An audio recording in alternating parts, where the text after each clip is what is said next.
Então, irmãos, o que que aconteceu?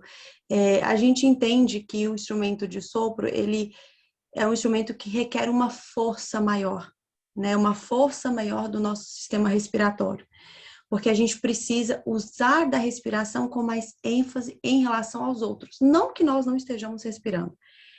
A gente coloca a respiração como uma função primordial, ela direciona todas as outras funções do nosso corpo. Se nós não respiramos, a gente não consegue enxergar, a gente não consegue fazer nenhuma outra função, porque a respiração ela é prioritária. Precisa de uma oxigenação do nosso cérebro para que a gente consiga ter um bom desenvolvimento respiratório, né? Então, pensando de uma forma bem grosseira, que um ar que entra e um ar que sai, é assim que acontece. A gente tem uma entrada de ar, que é uma respiração, e a gente tem uma saída de ar, que é uma expiração. Quando a gente tem esse ar entrando no nosso nariz, o objetivo é atingir o nosso pulmão para que nós nos mantenhamos vivos. E aí, à medida com que a gente coloca esse ar para fora, é o momento que a gente vai executar as nossas ações, que seja na fala ou no canto ou no instrumento, né? Na execução de função do instrumento de sopro. É bem provável que algumas situações que eu vou citar aqui para os irmãos já acompanham isso e têm muito mais experiência que eu para poder lembrar das coisas que eu vou dizer, que é o que a gente vê na nossa prática de consultório. Aquele paciente, aquela pessoa que toca um instrumento de sopro e que tem queixas comuns, né? A gente coloca queixas de rouquidão, queixas de cansaço, queixas de dores na região de pescoço. É aquela pessoa que está tocando e você percebe que ele fica vermelho, com muito esforço, começa a saltar veias no pescoço. Então, a partir dessas sinalizações, a gente vê que alguma coisa está errada. Porque, teoricamente, quando você assopra, você não deveria ter veias saltadas, você não deveria mudar a coloração da sua pele de uma forma muito intensa, e você não deveria ficar tão fadigado. Então, se isso está acontecendo, é porque, de alguma forma, você está errando, né? Então, qual que é o processo certo que a gente espera que venha acontecer uma respiração correta? A gente tem ali três tipos de respiração, 3 lugares em que a gente deve respirar. Então, quando nós nascemos, a gente nasce com a respiração da forma mais limpa possível, porque o nosso Deus é perfeito, faz tudo perfeito. Então, a respiração, ela vem do padrão correto, mas aí a gente acaba nos colocando em situações de rotinas de dia a dia, de correria, de cansaço, de estresse, e a gente vai perdendo esse padrão correto de respiração. E aí a gente passa a respirar de forma indevida. Então, nós temos um padrão de respiração mais superior, que está centralizado em região de ombro, né? Que é onde a gente pega pescoço, onde a gente pega os ombros. É aquela respiração que a gente eleva muito o peito. A gente eleva tanto o peito que a gente começa a fazer uma pressão aqui no nosso pescoço, a gente eleva os ombros, né? A gente costuma dizer em uma prática de consultório que é uma respiração de uma pessoa ansiosa, aquela pessoa que está extremamente ansiosa e que ela fala com muita dificuldade, ela tende a colocar um esforço vocal, um esforço respiratório muito grande na região superior. O segundo ponto de respiração é no meio da região ali entre a costela, abaixo do seu peito, que é onde a gente chama da respiração diafragmática, que é a nossa respiração padrão ouro, né? Na construção do corpo humano, Deus criou um órgão que chama diafragma, e ele é o órgão responsável pela respiração. Então, ele é o órgão apto e capaz de conduzir um padrão respiratório. Tudo que nós temos em região de pescoço, que nós temos em região de ombros, são estruturas que são responsáveis por nos auxiliar. Então, quando nós respiramos, nós fazemos acesso, nós utilizamos dessas estruturas, desses músculos, mas eles não têm capacidade suficiente. Porque se nós analisarmos a pele, o músculo do nosso pescoço, por mais gordinho que a gente esteja, ainda assim ele não é tão denso, ele não tem tanto suporte quanto o músculo do diafragma. É um músculo que está localizado exatamente embaixo da nossa costela, ali da última costela. Então, ele está inserido ali com a função de dar suporte tanto para o nosso sistema respiratório, quanto para proteger os nossos órgãos inferiores. Então, quando nós inspiramos o ar, esse diafragma ele é ativado. Ele é ativado, aí ele sobe, protegendo os nossos órgãos inferiores e expandindo o nosso tórax, para que o nosso pulmão consiga atingir toda a capacidade respiratória. E aí o ciclo acontece de forma devida, de uma forma que não cansa e que não pesa nem os nossos músculos de pescoço e nem os nossos músculos de região de ombro. O terceiro modo respiratório, ele fica exatamente ali na região de umbigo, né? É o modo que a gente chama de inferior. Se vocês observarem um bebê, quando ele nasce, ele tem essa respiração mais inferiorizada. Então, a barriguinha fica o tempo todo estendida quando ele está respirando. Então, à medida com que a gente vai envelhecendo, a gente vai mudando esse padrão. Por que só para critério de conhecimento, por que o bebê respira assim e o adulto é indicado mais o diafragma? Na verdade, é a organização dos órgãos mesmo, tá, irmãos? É o desenvolvimento do corpo humano. Conforme a gente vai crescendo, os órgãos vão se organizando, esse diafragma vai ficando mais superiorizado, e aí a gente consegue fazer o padrão de respiração correto. Então, vamos lá. Se Deus criou um órgão específico para nós respirarmos, que dá para nós o suporte ideal para que nós conseguimos produzir os sons de forma devida, e nós não respiramos ativando esse órgão como deveria, a gente está evocando outros músculos que não têm capacidade de execução de forma devida.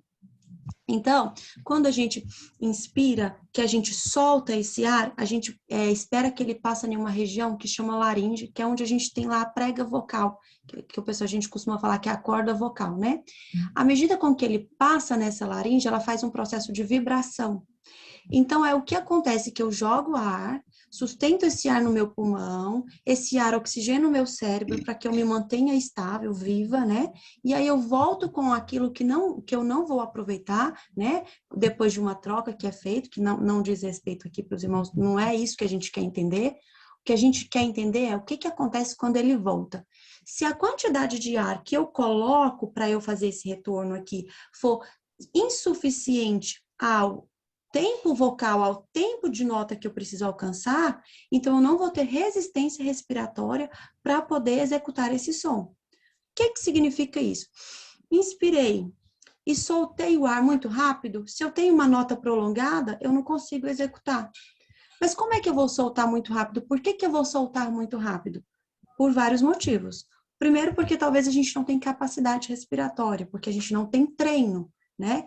Então, pode ser um servo de Deus que tem algum problema respiratório, certo? Ou não, é simplesmente porque ele não tem treino respiratório, ele respira de forma indevida.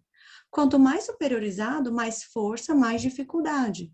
Então, se eu vou trazendo essa respiração para o padrão certo, para o lugar devido, se eu vou treinando o meu organismo a respirar de forma devida, eu consigo aumentar o que a gente chama de tempo respiratório. Tá? Existem dois conceitos importantes para a gente aprender, tanto para o canto quanto para o instrumento, para o sopro, que é o tempo de fala, tempo de fonação e o tempo de respiração. O quanto de suporte que eu tenho para eu falar em um ciclo respiratório e para eu emitir sons em um ciclo respiratório. Então, no instrumento de sopro, na hora que o servo de Deus está fazendo a expiração, que ele está soprando, que ele está conduzindo as notas, explanando as notas, se ele não tem esse suporte, esse controle de abdômen, esse controle de músculo do lado do diafragma para descer essa respiração, ele vai ter o que a gente chama de cansaço na região de ombro, ele vai ter depois uma intercorrência lá na laringe, que ele pode ter uma lesão, uma rouquidão, uma disfonia, né, uma dificuldade para cantar. A gente pega os músculos, em maioria, eu assim, lá sentada no órgão, a gente acompanha, na hora que os irmãos, os encarregados falam, agora os músicos tiram o instrumento da boca e canta. Nossa, eles ficam apavorados, porque é uma dificuldade para cantar. E a gente vê essa queixa muito comum, a minha voz não é boa para o canto, eu não consigo fazer as notas. Existem vários fatores? Sim, pode não ter nada a ver com o que eu estou falando, mas a gente entende que, de fato, a respiração indevida, ela causa uma agressão nessa prega vocal. Essa agressão, se eu estou lá, eu toco um hino, 2 hinos, 3 hinos de forma respirando errado, e no terceiro hino, o servo de Deus me pede para que eu cante. Eu já estou com o meu pescoço, com a minha região de fala completamente comprometida, porque eu não respirei de forma devida, então eu estou cansado, fadigado. Então, é muito difícil que eu consiga modular, que eu consiga colocar entonação em um hino, porque eu não respirei direito, eu causei uma lesão, né?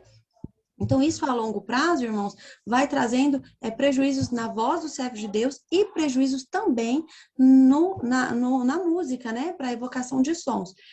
Outra situação que a gente vê muito comum é o irmão tá tocando e, de repente, ele tem que tirar o instrumento da boca. Ele precisa respirar antes, ele não consegue completar ali o pentagrama, ele não consegue completar ali aquela sequência de notas, o tempo da nota, porque ele não tem fôlego para respirar.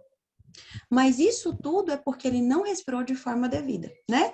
Então, eu dei essa introdução, mas eu queria que os irmãos fizessem uma prática comigo aqui, para entender o que é isso que a gente está falando, tá? Então, antes, eu quero que os irmãos coloquem a mão aqui, ó, nessa região abaixo do pescoço, não é no pescoço, abaixo. Finalizou o pescoço, você coloca a mão. Não é tanto no seu peito, mas é mais abaixo, tá? Aqui, ó, exatamente aqui. Coloca sua mão aqui, nessa região. E aí o irmão vai respirar, as irmãs também acompanhem. A gente vai respirar normalmente, inspira e expira. Pode fazer uma pressão, que é para você sentir, tá? Inspira, expira.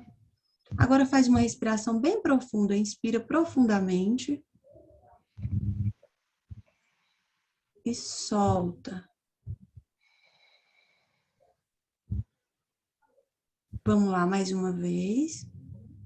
Inspira profundamente. Solta. Certo. Se os irmãos aqui, ó, o irmão Alessandro, se o irmão conseguir descer um pouquinho a câmera para eu conseguir visualizar, o irmão Carlos também, o irmão Edgar, eu consigo ver perfeitamente bem. Ótimo. Certo. Vamos lá mais uma vez. Inspira profundamente. E solta. Pode soltar até com um sopro, um leve sopro. Até sentir que esvaziou tudo. Tá. Agora eu preciso que os irmãos me falem se os irmãos sentiram a elevação dessa região aqui. Percebeu que estufou, que inchou? Certo. Ok. Nós vamos fazer o seguinte agora. Nós vamos apoiar as duas mãos abaixo aqui, ó. Nessa região aqui, tá? Na região da costela. Apoia as duas mãos aqui. Ótimo. Os irmãos podem descer a câmera para eu conseguir acompanhar os irmãos. Ok. Sente a sua costela ali e pode apoiar a mão, tá? Esse apoio de mãos, irmãos, é importante que seja com pressão. Não aperta muito para se machucar, mas não deixa a mão leve para o irmão sentir o que está acontecendo, tá? Então, agora o irmão vai inspirar, as irmãs enchem o peito de ar e solta esse ar. Isso. Quando você soltar o ar, você pode, inclusive, até abrir a boca para sair tudo. A sensação que você precisa ter aí agora é que a sua costela está fechando, tá? Enche de ar e solta. Eu esqueci de avisar para os irmãos, mas os irmãos estão sentados em cadeira, só para apoiar bem o pé no chão. Se tiver com pernas cruzadas, descruza. Não faça pressão. A gente tem que ter postura. A postura indevida, ela altera todo o padrão de respiração. Se alterou o padrão de respiração, altera também quando estiver manuseando o instrumento ou na fala. Certo? Tá. Vamos lá. O que nós vamos entender aqui agora? Quando você fez essa respiração, sentindo a região inferior ali do diafragma, percebeu que expandiu? Teve essa percepção que expandiu? Todo mundo sentiu? Ótimo. O que nós vamos fazer agora? Agora você vai colocar só uma mão aqui na sua costela e uma outra mão aqui em cima, aonde você colocou primeiro, tá? Posiciona uma mão em cada lugar. Ótimo. O que a gente precisa sentir? A região de costela tem que expandir muito mais em relação à região aqui do pescoço, tá? O diafragma, que é o músculo que tem que crescer. É ele que tem que crescer, expandir para o ar e para o pulmão. E não aqui essa região de pescoço, essa região de peitoral. Então, a pressão que os irmãos vão fazer aqui em cima é uma pressão de contenção. Você vai colocar a sua mão para conter e não deixar que ele espanta, para que ele estufe, para não haver expansão, tá? Então, coloca a mão aqui embaixo levemente, sem ser pressão, a mão aqui em cima para não deixar estufar, enche o peito de ar e solta o ar pela boca. Isso. Irmão Edgar, põe força aqui em cima para não deixar estufar. Irmão Alessandro, sobe um pouquinho mais a sua mão, um pouquinho mais próximo da gola. Isso. Isso, vai de novo. Põe força aqui, não pode crescer aqui em cima, só lá embaixo. Vai crescer minimamente. Certinho. Muito bom, Manjiá, melhorou bastante. Isso. Irmãos, o que que significa tudo isso que eu tô falando aqui para os irmãos? Significa que a gente está treinando a nossa respiração para tirar ela do lugar errado e trazer ela para o lugar certo. Porque quanto mais correto o irmão respirar, mais fácil o irmão vai executar o instrumento de sopro e as demais funções importantes para a gente desenvolver na música, tá? Então, eu estou impedindo que eu tenha lesões, eu estou impedindo que eu tenha doenças depois respiratórias. Tem uma outra patologia, uma outra doença que é muito comum os irmãos terem, e quando eu digo comum, eu estou falando lá da minha prática clínica de atendimento, né? Hoje o senhor não dá graça mais de atender em terapia, mas quando atendia em terapia, era muito comum os irmãos chegarem com queixa de tontura. Então, os irmãos, quando você respira errado, você não faz uma boa oxigenação do cérebro, então é muito comum que você tenha um desequilíbrio e aí você começa a ter uma tontura, né? Não é uma labirintite, é uma crise de vertigem que você teve em decorrência de uma má respiração. Você respirou de forma tão errada que você entra em um ciclo que a gente chama de apneia, que é quando você fica puxando muito o seu ar, porque você não está dando conta de completar o ciclo respiratório, e aí você descompensa o cérebro de tal maneira que ele faz uma desordem e te gera uma tontura. Então, outros dois pontos importantes da gente entender aqui, que é o que a gente chama de tomada respiratória, né? A tomada respiratória e o ar de reserva.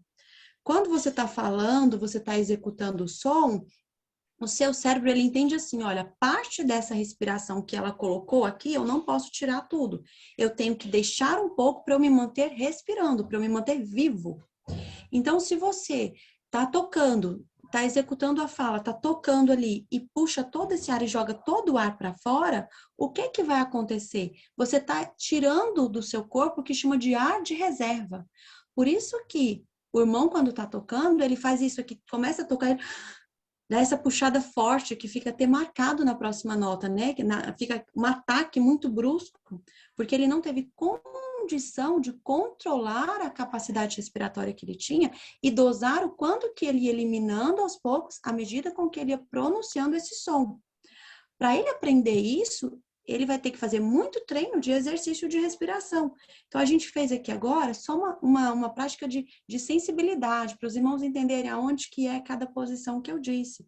Mas é importante os irmãos pegarem ali o servo de Deus que vê que está com essa dificuldade, praticando com eles os exercícios, né? Existem diversos exercícios para que eles aumentem esse tempo que eles têm de respiração e consigam fazer uma boa execução. Fica mais bonito na execução do instrumento, né? E fica também mais confortável para o servo de Deus executar. A gente consegue fazer, irmãos, alguns exercícios quando a gente está com o instrumento, a gente consegue fazer os exercícios com o instrumento também, né? Então, a gente inspira e solta a expiração com uma nota de um tempo, a gente inspira e solta com uma nota de 2 tempos, a gente vai intercalando assim, né? E a gente começa a entender a capacidade respiratória de cada servo de Deus. Então, dentre todos os conceitos técnicos que a gente tem, a fisiologia da respiração é muito importante, porque não tem como a gente abrir mão de um conceito que faz parte da formação do nosso corpo, da estrutura do nosso corpo, né? Assim como você pega um servo de Deus que às vezes tem uma formação de lábio diferente, um pouco prejudicada, e que vai tocar um instrumento de sopro e você tem que entender se ele tem capacidade ou não, é a mesma coisa respiratória. Às vezes o irmão está desejoso de tocar um instrumento de sopro e não é nem que ele não tenha conhecimento para executar, mas é porque às vezes ele não tem a base ali que é importante. Teve um outro assunto que eu não falei, irmão Simael, que depois me veio à mente, que são as doenças que o servo de Deus pode vir a ter respiratória. Então, se ele tiver um problema de respiração, o nariz às vezes obstruído, tiver muitas crises alérgicas que às vezes obstruem a cavidade do nariz, ele tende a respirar muito pela boca. Então, aí a dificuldade dele de fazer essa respiração correta para tocar vai acontecer também, né? Então, assim, quais são as limitações que a gente tem enquanto pessoa, indivíduo, que às vezes nos impedem de fazer uma boa execução na parte musical. Mas essa impressão, ela não é uma coisa assim, não necessariamente permanente, porque graças a Deus nós somos treináveis, né? A não ser que seja uma coisa assim, não é possível mesmo, tem que sair disso e mudar de instrumento. Mas nós somos treináveis. A gente fala assim, tem que tirar a respiração daqui e descer. Parece que é uma coisa impossível, mas não é, irmãos. Assim, à medida com que a gente vai praticando, fazendo 1, 2, 3 exercícios, os irmãos vão percebendo que começa a automatizar. Então, os irmãos façam esse treino no dia a dia, tá ali tocando, ou às vezes até enquanto o irmão tá ali dirigindo, começa a perceber como é que você está respirando, tenta trabalhar a sensibilidade disso para conseguir depois executar os exercícios com mais facilidade. O que é aconselhável? Por exemplo, o músico está tocando, ele esgota o ar, está numa frase, Uhum. ele esgota o ar para respirar novamente, ou ele pode aproveitar aquele ar que já está ali depositado e inspirar em cima daquele que está ali? Depende muito, irmão. Depende da capacidade respiratória dele. Vamos colocar vários fatores aqui. A gente está falando de um servo de Deus sobrepeso, de mais idade, que o irmão já sabe que a saúde dele não é uma saúde estável, né? Um servo de Deus enfermo, que ele já toca com dificuldade. Então a gente fala, não, irmão, fecha o ciclo, nem que tem que tirar o instrumento da boca, volta respirando para dar sequência. Agora a gente está falando de uma pessoa que de fato tem uma capacidade de fazer esse aporte respiratório maior. Se ele tem essa capacidade, sim, ele não é um idoso, ele não tem nenhuma doença associada, né? O irmão conhece o histórico de saúde, sabe, não, esse aqui ele dá conta, é um jovem que ele consegue, então tudo bem, não tem problema nenhum ele dar sequência, não, entendeu? Sim. A criança, a capacidade pulmonar dela é menor. Aí a criança já não é interessante a gente forçar, né? A capacidade pulmonar é menor, a Mas resistência dela é tem, menor. tem uma abordagem específica com ela para isso? Não. O que acontece com a criança é o seguinte, ela é mais treinável que nós adultos. É mais fácil você aumentar o tempo de respiração de uma criança, o suporte respiratório dela em um exercício, ela vai atingir muito mais rápido do que nós adultos.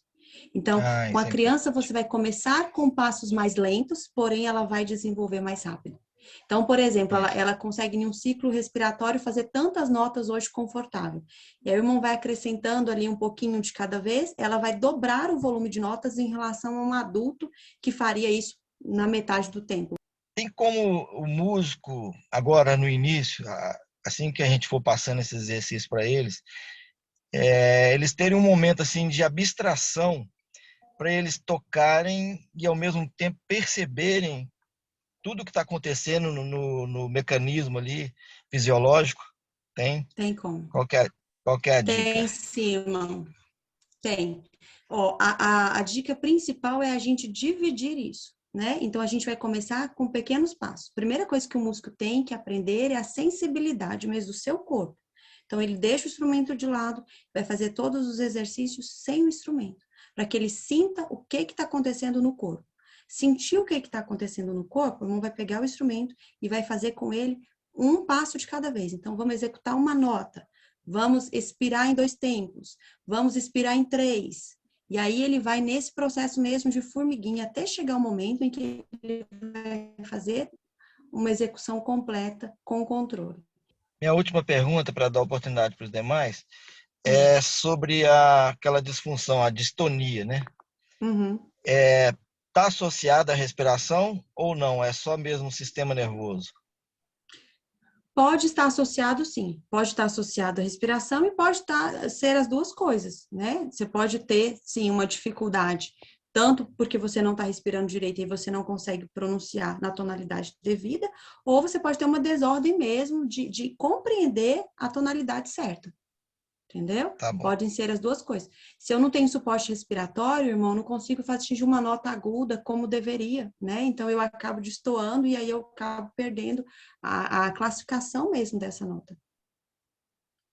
Vamos imaginar que a irmã é uma pessoa técnica, formada na área, Se a irmã fosse dar um conselho para esse grupo, vamos falar que todos nós aqui tocasse forte, nosso movimento é tocar forte. Qual que é o prejuízo que nós temos na nossa saúde, do lado respiratório, de eu achar que eu tenho que tocar forte a minha vida inteira? Tá. Irmão, tocar forte, ele não vai te trazer prejuízo só no respiratório, tá? A gente vai ter outros prejuízos e a parte da saúde auditiva vai ficar extremamente comprometida também. Mas, pensando em respiração, o que é que vai acontecer? O sopro, ele é uma agressão. Nosso corpo, ele não foi feito para soprar. O ar foi feito para entrar e sair livremente. Então, o sopro é uma força de ar intensa que você coloca. Toda vez que você toca forte, você tem que soprar com mais força. Então, o que que vai acontecer? A lesão que você vai ter, isso é fato, irmãos. Quando a gente fala assim, eu tenho 30 anos que eu toco e não tive nada. É porque o irmão não consegue reconhecer quais são os prejuízos que o irmão tem. Mas, toquei por longo período ou por pouco período, independente do que for, forte, o irmão vai ter lesão de prega vocal, né? Pode ter nódulo, pode ter pólipo, que são alterações ali que vão impedir o irmão de ter uma voz da forma correta, uma voz clara, mas não é só voz, não. É um padrão de respiração alterado também. Porque se eu não tenho uma boa estrutura aqui para fazer esse ar passar, eu fico cansado sempre que eu vou respirar. Então, para subir uma escada, é uma pessoa que vai cansar. Por mais que ele tenha um aporte físico bom, mas ele vai ter um prejuízo porque ele não tem um órgão que está fazendo esse equilíbrio de forma devida. Então, ele pode ter vários prejuízos de saúde, além do prejuízo de não conseguir ter uma boa execução, né? Espiritualmente falando, toca de forma indevida, agride o seu corpo. Então, né, assim, de forma bem... O nosso corpo é templo e morada do Espírito Santo, então se a gente está fazendo as coisas de forma equivocada, a gente está indo completamente na contramão daquilo que deveria ser feito. É uma autoagressão, não justifica. Em nenhum quesito justifica.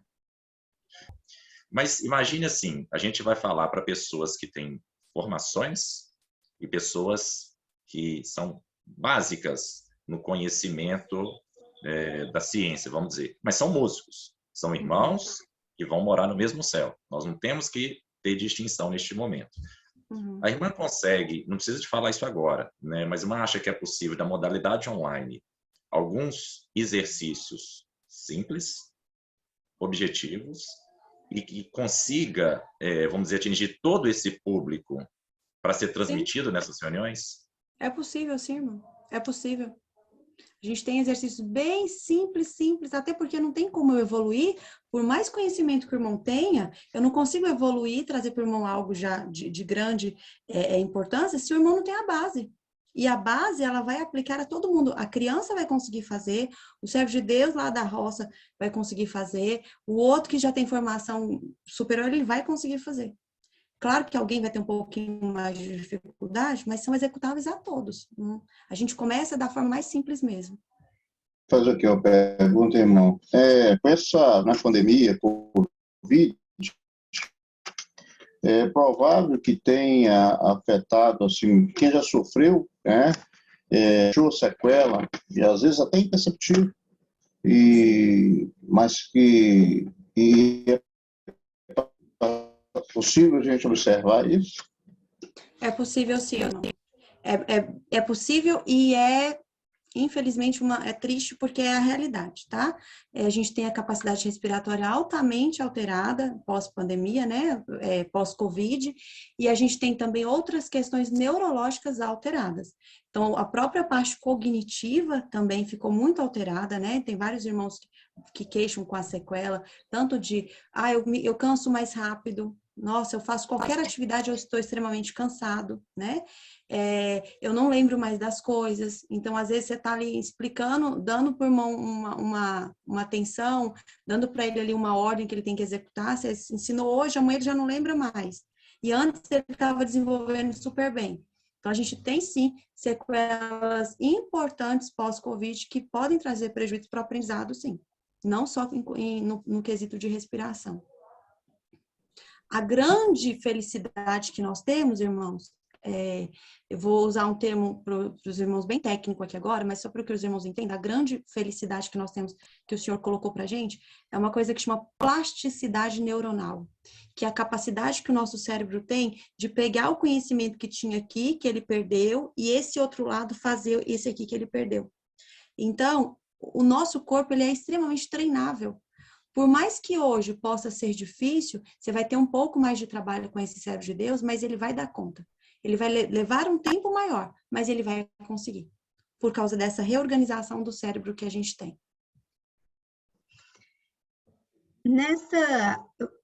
Como você é fonoaudióloga, né? Uhum. Chega pessoas para você, assim, para tratar de muita ansiedade? Então, irmão, o que acontece? O paciente, na maioria das vezes, ele chega com outra queixa, mas ele não sabe que é ansiedade. Então, ele chega para mim falando assim, olha, eu tô gaguejando muito, né? Eu gaguejo demais. Ou então, olha, eu começo a falar e aí eu fico rouco. Eu tô cantando e aí, à medida com que eu tô cantando, daqui a pouco eu tô rouco. Eu estou falando e aí eu estou trocando as palavras que eu estou falando. E aí a gente vai fazer uma avaliação e a gente percebe que ele não tem nenhuma alteração em estrutura. Os músculos, os órgãos estão todos perfeitos. E aí a gente vai entender o padrão dessa pessoa e fala, não, então realmente é um fator de ansiedade. Eu costumo brincar que o fonoaudiólogo ele é mais psicólogo do que fonoaudiólogo. Porque eu acho que todas as áreas que tratam pessoas, né? Porque a ansiedade, ela é uma doença hoje, assim, levanta a mão, quem não é ansioso? Todos nós temos um pouco de ansiedade. Mas quando ela chega nesse ponto de atrapalhar a execução da sua atividade, então é um momento que precisa ser tratado. E aí, no caso, você usa a respiração para melhorar? Muito, irmã, muito. Respiração para trabalho de ansiedade é sensacional, irmãos. É sensacional. Eu uso isso, inclusive, hoje. Hoje eu trabalho com diagnóstico auditivo, né? Então, quando eu vou atender uma criança e eu preciso que a criança fique calma para fazer o exame e ela tá chorando e a mãe tá todo mundo ali, a primeira coisa que a gente faz é tocar nesse paciente e ajudar ele a respirar. Então, vamos respirar, respira, respira, conta comigo, 1, 2, a gente vai fazendo isso de uma tal forma que daqui a pouco a criança já baixou ali, acalmou e a gente consegue executar. No adulto também é sensacional, os exercícios de respiração para aliviar a ansiedade são muito bons. Inclusive, assim, se você está com uma dor, estou com uma dor de cabeça muito forte, né? Se você trabalha a sua respiração, não que a dor vai passar, mas o seu controle da dor vai ser maior, de maneira até que você consiga solucionar. Tô no trânsito, a dor de cabeça veio muito forte. Se você começa a trabalhar o controle de respiração, você tem um alívio porque você assume mesmo ali, como a gente fala, você assume o poder, você assume a situação e aí você reduz o nível de ansiedade. Tem algumas partes assim bem químicas que acontecem, né? Quando a gente está muito ansioso, sobe todos os hormônios, bagunçam. Então, na hora que a gente respira de forma devida, é como se a gente equilibrasse isso para poder auxiliar. Tudo que altera a respiração, que altera a parte de nariz, de ouvido, de garganta, pode causar um bloqueio no seu ciclo respiratório, né?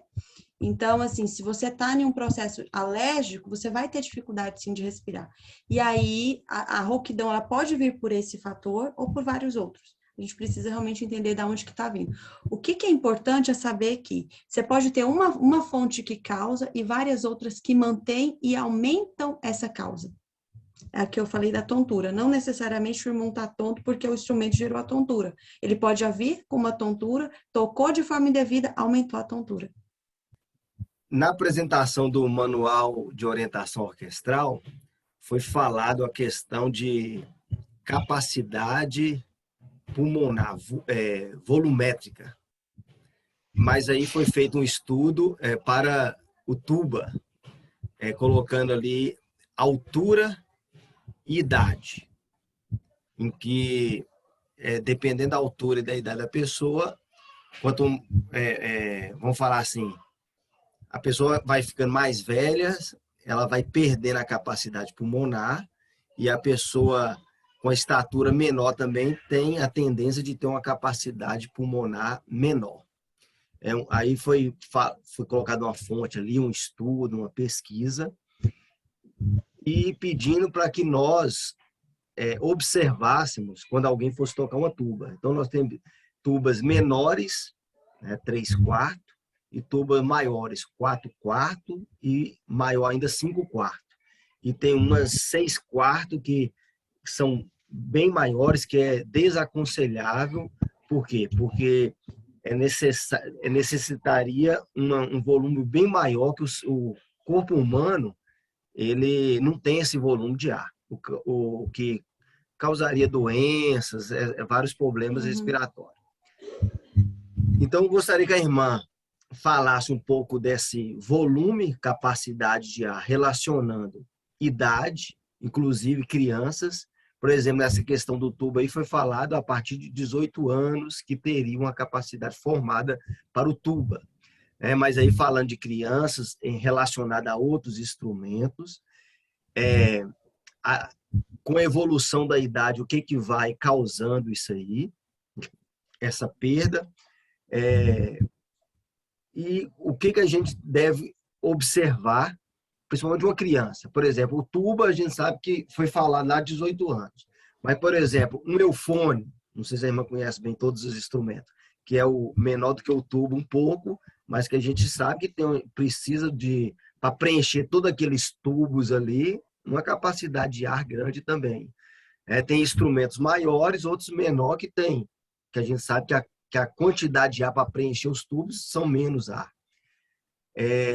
Falasse um pouco sobre esse paralelo aí, idade, estatura, né, e capacidade volumétrica do pulmão.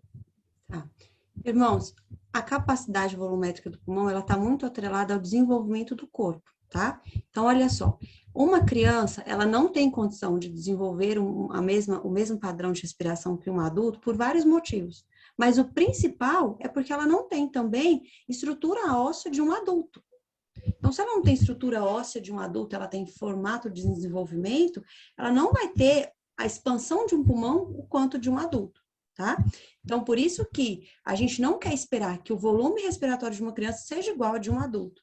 E aí a gente considera até 18 anos de idade, que é o processo de desenvolvimento mesmo do corpo, né? Que é o processo de crescimento desse corpo, da formação da estrutura óssea e muscular.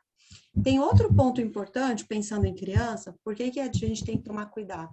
Principalmente quando a gente está falando aqui de instrumentos para irmãos, né? Tem uma parte que o irmão passa que chama da muda vocal, que é quando ele deixa de falar com voz de criança para ter voz de adulto, voz de homem, que a gente fala. Essa muda vocal, ela acontece, ela é muito importante em um período de fase da criança de desenvolvimento. E se ele está fazendo um aporte respiratório muito intenso, um desgaste respiratório muito intenso, ele pode ter um prejuízo nessa muda vocal. Então, às vezes você pega um menino que ele tem uma voz rouca, não sei se os irmãos já viram aquelas crianças que gritam muito, que ficam o tempo todo rouco. Então, não necessariamente porque ele vai gritar, mas porque no momento em que ele precisava passar pela muda vocal, ele fez um abuso muito grande da fonação, nesse aparelho de fonação com a respiração, porque o abuso da fonação não é só da fala, não falei muito, é porque respirei de forma errada e aí também posso ter um prejuízo. Então, são dois pontos, desenvolvimento do corpo, né, de estrutura óssea e também em relação à formação mesmo. Além do desenvolvimento de forma óssea, a gente está falando de desenvolvimento neurológico também. Então, a capacidade pulmonar de uma criança é menor porque ele está em fase de desenvolvimento. E aí, o que vai acontecer? À medida com que a gente vai envelhecendo, isso vai degradando. Tanto o nosso sistema de fala, fonatório respiratório, ele vai degradar. Então, a gente tem doenças que são comuns do envelhecimento, que todos nós vamos passar, de degradação do corpo humano. Então, o nosso sistema de respiração, ele vai ser menor, o nosso sistema, né, mais decadente, o nosso sistema auditivo vai ser mais decadente, o nosso sistema de fala vai ser mais decadente e outros. E o nosso sistema muscular. Então, a força muscular de um servo de Deus idoso é muito menor do que a de um irmão de uma idade adulta, vamos dizer assim. Vamos colocar aqui dos 20 até os 40 anos de idade, né? Que é o auge ali da juventude. Passou dos 40, as coisas começam a descer um pouco mais. Eu tô chegando lá, eu sei disso. Então, passou dos 40, a visão já não é mais a mesma, né? A respiração já é mais fadigada. Então, é por isso que a gente tem que ficar atento. Se o servo de Deus já toca esse instrumento de classificação maior, os instrumentos que o irmão Simael citou, ele já tem suporte respiratório, ele já está habituado a tocar, quando ele fizer 50, não necessariamente ele vai cair, porque ele já vem de anos de prática e treino, né? O que faz uma boa execução é o treino, o que gera a prática é o treino. Então, pode ser que ele tenha, talvez ele até vai dizer assim, nossa, eu não toco mais como antes. Quando eu era jovenzinho, eu tocava muito, hoje eu não toco mais como antes. Mas não necessariamente ele vai ter a dificuldade que ele teria se ele estivesse começando aos 50 anos, aos 50, aos 60, aos 70, né? Então, a dificuldade para iniciar aos 60 anos vai ser muito maior pensando nisso. O volume que existe ali de fluxo respiratório vai ser menor, sim, tá? Então, a gente precisa ficar atento a isso. A criança, ela realmente não está apta, por mais que... Se a gente está falando de uma criança, de uma criança de 14 anos, mas que tem um porte físico de um homem de 18, 20, porque isso acontece, você tem uns meninos de 14 anos que são franzininhos. Você vê que a capacidade torácica dele, que ele é pequeno, e você tem um menino de 14 anos que ele é um homem. Se ele é um adulto homem, então ele tem estrutura óssea corporal já em bom desenvolvimento. Mas não necessariamente ele tem capacidade neurológica, respiratória de um adulto. Porque não significa que o corpo dele cresceu, que ele teve o mesmo desenvolvimento cognitivo e o mesmo desenvolvimento de respiratório, desse padrão, né? A gente fala assim, aquele menino grande, enorme, mas que abre a boca é uma criança. Então, você vê que ele pensa como criança, o cérebro dele é de uma criança, então, a parte interna dele é de uma criança. A gente não tá vendo dentro da pessoa pra gente falar como é que tá esse pulmão e esse coração, mas é sim compatível com essa idade. Então, é importante essa atenção, sim, tá? Para fazer essa divisão mesmo, porque o sistema respiratório é completamente diferente. Agora, qual que é a orientação na questão clínica aí, vamos falar assim, que a gente deve dar? Não, é a mesma orientação do Inário, irmão. Você vai até o seu limite, sem que você entre no que a gente chama de área de reserva, tá? Os exercícios, os treinos são para que você consiga cada vez mais aumentar o que você tem hoje de limite. Se o seu limite é esse, a gente quer que você chegue nesse e depois a gente quer aumentar cada vez mais. É esse o objetivo do exercício. Eu estou aqui executando, eu não tenho condição de chegar em uma pausa, eu não tenho condição de chegar em uma respiração, eu preciso fazer a inspiração novamente e dar sequência para preservar o meu padrão de respiração. E para que a execução fique bonita, quando chegar lá que todo mundo for respirar, eu respiro novamente.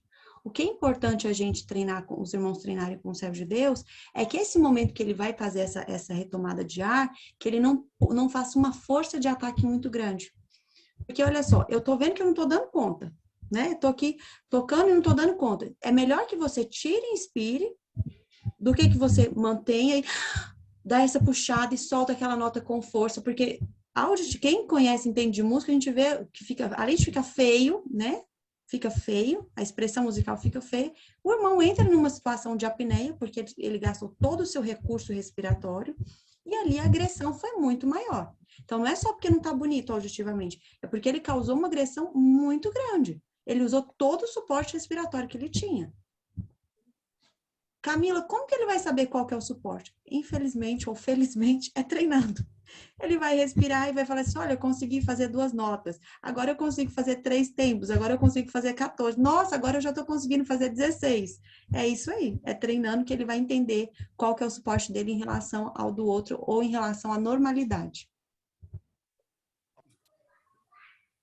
Essa respiração, ela muito curta, ela faz a mesma função, consegue puxar o ar suficiente para preencher todo esse pulmão, né? Ou eu preciso, né? Ou ela muito curta, ela não vai ter essa capacidade de encher o pulmão, de trazer a saúde. Ou se eu tentar cada vez respirar mais curto, pode trazer até algum prejuízo na saúde. Não, irmão, não vai trazer prejuízo se souber fazer de forma correta, tá? A respiração curta, ela é também um recurso da nossa anatomia, da nossa fisiologia. A gente não fica o tempo todo suspirando, né?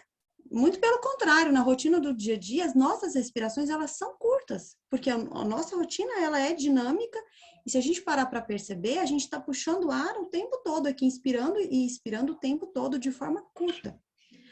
E, na maioria das vezes, a gente está falando, a gente está pensando, a gente está executando alguma ação. Muito raro o momento que você está zen ali, parado, só respirando. Mas é muito raro, só quando a gente está dormindo mesmo, né? Então, a respiração curta, ela não traz um prejuízo. Ela vai trazer um prejuízo se não souber fazer de forma correta. Se eu puxar aqui, aí sim, aí eu estou colocando pressão e força onde não deveria. Agora, se eu levar o ar para o lugar correto, o meu pulmão e os meus órgãos, eles são competentes e inteligentes para fazer as coisas acontecerem como precisam. Mas, tudo que a gente está falando, tudo que eu estou falando aqui, irmão, só para fazer uma ressalva, a gente está falando de regras de fisiologia, mas a gente aplica isso a indivíduos, e os indivíduos, eles são diferentes, né? Então, assim, cada pessoa, você vai pegar um servo de Deus que, para ele, tudo que a gente fala, nossa, vai ter que mudar tudo, porque a dificuldade dele é muito grande. Mas na anatomia do corpo é possível, sim.